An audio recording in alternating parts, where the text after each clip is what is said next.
আমাদের জীবনে টাকাটা কী জিনিস সেটা সবাই জানি। টাকা ছাড়া আমাদের কোনো মূল্য নেই। এই টাকার পেছনে অনেক পরিশ্রম করে থাকে একটা ছেলে বা একটা মেয়ে। গৃহিণীরাও কোনো অংশে কম নয়। সংসার খরচের টাকা থেকে কি করে টাকা সেভ করা যায় আজকের ভিডিওতে সেটাই শেয়ার করব। আসসালামু আলাইকুম, কেমন আছো তোমরা সবাই? নতুন একটি ব্লগে তোমাদের সবাইকে স্বাগত জানাই। কাছে দূরে যে যেখান থেকে আমার ভিডিওটি দেখছো, আশা করছি তোমরা সবাই অনেক ভালো আছো। আলহামদুলিল্লাহ, আমরাও অনেক ভালো আছি। সকালের ব্রেকফাস্ট দিয়ে ভিডিওটা শুরু করেছি। আজ বানাবো হচ্ছে চিটা রুটি। আজ আমি এটা প্রথম বানাচ্ছি, জানি না কেমন হবে, তাও তোমাদের সাথে শেয়ার করলাম। এই জিনিসটা বানাতে বানাতে তোমাদের সাথে কিছু কথা শেয়ার করতে চাই। তোমরা আগের ভিডিওতে অনেক ভালোবাসা দিয়েছো, তার জন্য আমি অনেক কৃতজ্ঞ। কয়েকটা আপু ভাইয়াদের নাম নেব যারা আমাকে অনেক ভালো ভালো কমেন্ট করেছো, সেইগুলোও কিছুক্ষণ পরই নাম নেব। আমাদের জীবনে ঘুম হচ্ছে খুব গুরুত্বপূর্ণ একটা জিনিস। যদি ঘুম ঠিকঠাকভাবে না হয় তাহলে শরীর মন কোনোটাই ফ্রেশ থাকে না। আর যদি ঘুম ঠিকঠাকভাবে হয় তাহলে মাইন্ড এবং সব কিছুই ফ্রেশ থাকে আমার মনে হয়।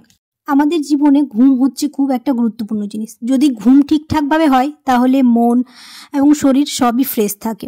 আর ঘুম যদি ঠিকঠাকভাবে না হয় তাহলে কোনোটাই ভালো থাকে না। তেমনই আমাদের সংসারের খরচ এত বেড়ে যাচ্ছে যে দিনের পর দিন সব কিছু বয়ে নিয়ে যাওয়া একটা গৃহিণীর পক্ষেও সম্ভব নয়। তারই মাঝে আমরা সবসময় চেষ্টা করি কি করে কয়েক টাকা জমাবো। তো এই টিপসগুলো ফলো করলে, কিছু কিছু টিপস আছে, এইগুলো ফলো করলে আমরা মাসের শেষে লক্ষ লক্ষ টাকা জমাতে পারি। আজকের ভিডিওতে সেটাই শেয়ার করব, আশা করব তোমাদের ভালো লাগবে। ধরো আমরা কোনো অনলাইনে বা অফলাইনে কোনো জিনিস কিনি, জিনিস কেনার পর যে টাকাগুলো বেঁচে যায় সেগুলো যদি আমরা কোনো একটা ব্যাংকে রেখে দিই তাহলে মাসের শেষে ওই টাকাগুলোই আমাদের অনেকটা কাজে লেগে যায়। এমন সময় হলো যে আমাদের হাতে কোনো টাকা থাকে না, ওইগুলো জমা করা টাকাটাই আমাদের অনেক সময় অনেক কাজে লেগে যায়। তাই সব সময় চেষ্টা করি আমি যে টাকাগুলো আমাদের হাত খরচার মধ্যে বাঁচে সেইগুলো সঙ্গে সঙ্গে ব্যাংকে একটা রেখে দেওয়ার। তাহলে এই টাকাগুলো দিন শেষে অনেকটাই কাজে লেগে যাবে। আমার মনে হয় সব মেয়েরাই এই টিপসগুলো ফলো করে থাকে, আর এটা খারাপ নয়, খুব একটা ভালো দিক। যখন কোথাও বাজার করি বা অনলাইনে কোনো জিনিস অর্ডার দিলাম, সেখান থেকে যে কয়েকটা টাকা বাঁচলো সাথে সাথে ওইগুলো ঢুকিয়ে দেওয়ার চেষ্টা করি, তাহলে দিন শেষে অনেক টাকাই আমরা এরকম করে সেভ করতে পারি। আমরা সবাই জানি টাকার কি মূল্য। এই টাকা ছাড়া এই জীবনে কোনো কিছুই নয়। টাকা যদি থাকে তাহলে সবার কাছে একটা ভালো মানুষ হতে পারা যায়, আর যদি টাকা না থাকে তাহলে কোনো দিনই কারো কাছে ভালোও থাকা যায় না। এটা আমি সব সময় মনে করি, যদি টাকা থাকে তাহলে সবাই সবার কাছে ভালো ভালো বন্ধু হতে পারে। আর চিটা রুটি বানানোর সময় চারদিকে এমনভাবে ছড়িয়ে ছিটিয়ে গিয়েছিল, তো ভাবলাম রান্নাঘরটা একদমভাবে পরিষ্কার করে নিই, তোমাদের সাথে শেয়ারও করা হয়ে যাবে। সেই লিকুইডটা বানিয়েছিলাম, সেটা দিয়ে পুরো রান্নাঘর আবার নতুন করে নিলাম, মানে ঝকঝকে। এই লিকুইডটা আমার সত্যি অনেক কাজে দিচ্ছে। তো ভাবলাম যখন পরিষ্কার করছি তো পুরো রান্নাঘরটাই পরিষ্কার করে নিই। আর যেহেতু উপরে রান্না হবে তাই একবারে রান্নাঘরটা পরিষ্কার করে চলে যাব, তাহলে নিচের আর কোনো কাজ থাকবে না। এই ফাঁকে কয়েকটা আপুর নাম বলে দিই যারা আমাকে অনেক সুন্দর সুন্দর কমেন্ট করেছে। তার মধ্যে একজন হলো সিনথিয়াস ডে বলে একটা আপু কমেন্ট করেছে। আপু এটা একদম সত্যি কথা বলেছো, অনেক ভিডিও দেখে কমেন্টস করেন, এটা খুব খারাপ লাগে, তোমার শেষে বুদ্ধিটা ভালো লাগলো। আমি তোমার ভিডিও আজ প্রথম দেখলাম, মাশাআল্লাহ খুব ভালো লাগলো। থ্যাংক ইউ সো মাচ আপু, এভাবে আমার পাশে থেকো আর এরকম ভালো ভালো কমেন্ট করতে থাকো। মুনমুন লাইফস্টাইল থেকে আপু বলেছে কথাগুলো একদম সত্য, খুব ভালো লেগেছে আমার কথাগুলো, তার জন্য অনেক থ্যাংক ইউ, এভাবে আমার পাশে থেকো আপু।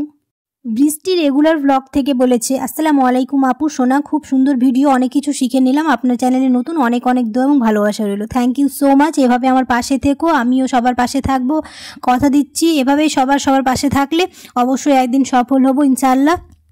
আর আমি সবসময় চেষ্টা করব যাতে আমার কাছ থেকে অন্ততপক্ষে কিছু হলেও শিখতে পারো, সেই রকমই ভিডিও দেওয়ার। আর যদি কোনো ভুল ত্রুটি থাকে তাহলে তোমরা অবশ্যই আমাকে কমেন্টে জানিও, তাহলে ঠিক করার চেষ্টা করব। আর আশা করছি আমার ভিডিওগুলো তোমাদের ভালো লাগছে।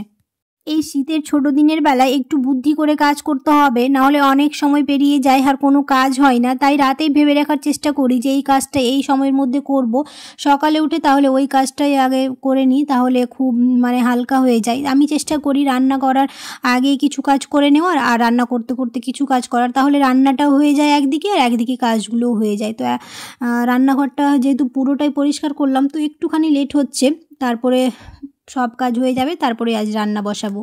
জানি না চিটা রুটিটা কেমন হয়েছে, খেতে ভালো হয়েছিল কিন্তু শেপটা হয়নি, আশা করছি তোমরা একটু মানিয়ে নেবে। আর টাকা জমানোর যে টিপসগুলো দিলাম আশা করছি তোমাদের ভালো লাগবে। আর অনেকে এই কাজটা করে থাকো, কারণ একটা মেয়ে সবসময় টাকা বাঁচানোর চেষ্টা করে। সংসারে যেহেতু এত খরচ বেড়ে যাচ্ছে, ওই মাঝে যে টাকা আমরা জমিয়ে রাখতে পারি সেই টাকাটাই অনেকটাই কাজে লেগে যায় পরবর্তীকালে। আমার তো লাগে অনেক সময় ধরো হাতে টাকা থাকলো না, তো সেই টাকা দিয়ে অনেক একটা কাজে লাগিয়ে দিতে পারি, ভালো কাজে। ফালতু খরচ করার থেকে আমার মনে হয় কাজের কোনো জিনিস কিনা বা সংসারের জন্য কোনো জিনিস কিনা সেটা মোটেও খারাপ দিক নয়। তাও আমরা অনেক সময় ভাবি যে এই জিনিসটা কিনতে হলে কিছুদিন পরেই কিনবো, সব সময় তো আর কেনা হয়ে ওঠে না, একটু ভেবে চিন্তেই করে নিতে হয়। কিন্তু সংসারে তো জিনিসপত্র লাগলে সেগুলো তো কিনতেই হবে, সেগুলো কিনি। কিন্তু বাকি যেগুলো ফালতু জিনিস সেগুলো সবসময় ভেবে একটু কিনি। আজকে যে অ্যাপগুলোর নাম নিলাম আশা করছি আমার ভিডিওগুলো তোমরা দেখবে, আর যাদের নাম নিনি তোমরা মন খারাপ করো না, পরের ভিডিওতে অবশ্যই নাম নেওয়ার চেষ্টা করব। এই ব্যাংকটা মোটামুটি ভরে গেছে, তো এই পাশে আর একটা নতুন ব্যাংক কিনতে হবে, যেহেতু দেখতেই পাচ্ছ ভরে যাওয়ার জন্য ভালোভাবে আর টাকাটা দেওয়া যাচ্ছে না। তো ভাবছি একটা নতুন কিনবো, এটা আবার রেখে দেব। তো অনেক দিন ধরে প্রায় জমাচ্ছি, এরকম করে টাকা জমালে অনেক টাকাই আমরা দিনের শেষে জমাতে পারবো। আশা করছি আমার এই টিপসগুলো তোমাদের ভালো লেগেছে। যদি ভালো লেগে থাকে তাহলে অবশ্যই ভিডিওটাতে একটা লাইক করে দিও, আর কমেন্টে জানাতে ভুলো না কেমন হয়েছে আমার ভিডিওটা। আর যদি ভালো লেগে থাকে তাহলে অবশ্যই চ্যানেলটিকে সাবস্ক্রাইব করে আমার পাশে থেকো, আর অবশ্যই আমার ভিডিওগুলো ফুল ওয়াচ করে দেখো, আর আমার পাশে থেকো। ফ্রেন্ডস আর ফ্যামিলির সাথে ভিডিওটা বেশি বেশি করে শেয়ার করে দিও। আজকে ভিডিওটা তাহলে এখানে শেষ করে দিচ্ছি, দেখা হবে খুব তাড়াতাড়ি নতুন একটি ব্লগে। সবাই খুব ভালো থাকবে, আল্লাহ হাফেজ।